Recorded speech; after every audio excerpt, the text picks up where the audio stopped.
vous le savez les amis, à l'occasion d'un grand congrès extraordinaire programmé à la fin du mois de mai, l'UMP va changer de nom. Comment? Non. Non, pas du tout pour des raisons judiciaires. Non, tout ça c'est des conneries. Hein. C'est pour des raisons esthétiques. Oui, non, mais car voyez-vous, les acronymes ne sont plus à la mode. C'est Nicolas Sarkozy qui l'a dit, absolument. URSS, PCF, EDF, GDF, SNCF, PSA, CGT, FR3, tout ça c'est has-been, c'est ringard, c'est la loose, c'est pas frais. Pardon ? HSBC. Ah non, ça c'est bien. Ah ben non, faut pas être sectaire non plus. Hein. Bon, par conséquent, le nouveau président de l'UMP a décidé que son parti serait rebaptisé les Républicains. Oui, il a décidé ça tout seul. Bon, en même temps, il n'a pas choisi de l'appeler les Démocrates. Hein. Et donc, à la fin du mois, l'UMP aura fait table rase de toutes les mises en de tout son passé, et laissera la place à un parti tout neuf, les Républicains. À moins que les militants votent contre, mais il y a quand même peu de chance. Ne nous voilons pas la face, comme dirait Caroline Fourès, tirant frénétiquement sur la barbe d'un malheureux hipster en train de boire son jus de rutabaga au premier étage du Café de Flore et hurlant à la cantonade « Appelez la DGSI, j'ai attrapé un frère musulman ». Ne nous berçons pas d'illusions donc, ce choix n'est pas sans susciter quelques interrogations légitimes.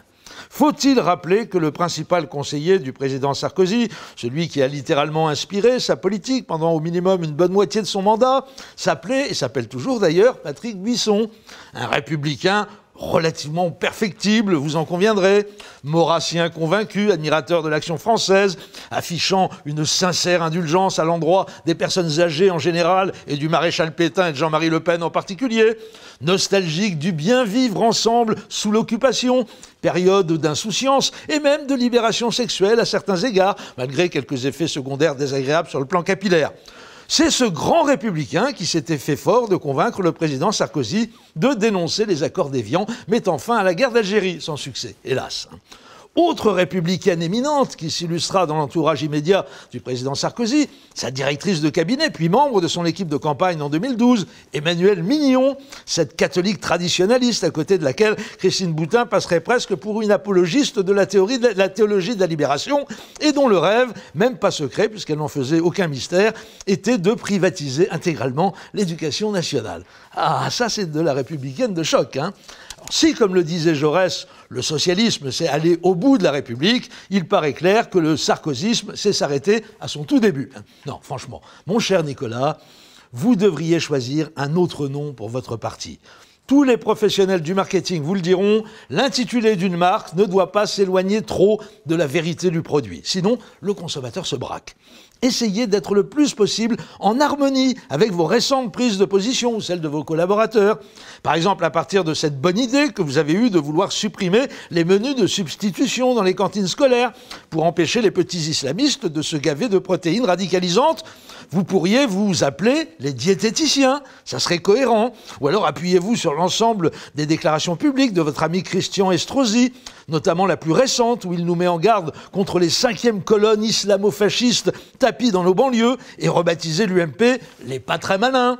Sinon, il y a également ce remarquable tweet que l'on doit au numéro 3 de votre parti, le sympathique Laurent Wauquiez, et qui imputait le viol et l'assassinat de la petite Chloé à la politique pénale de Madame Taubira.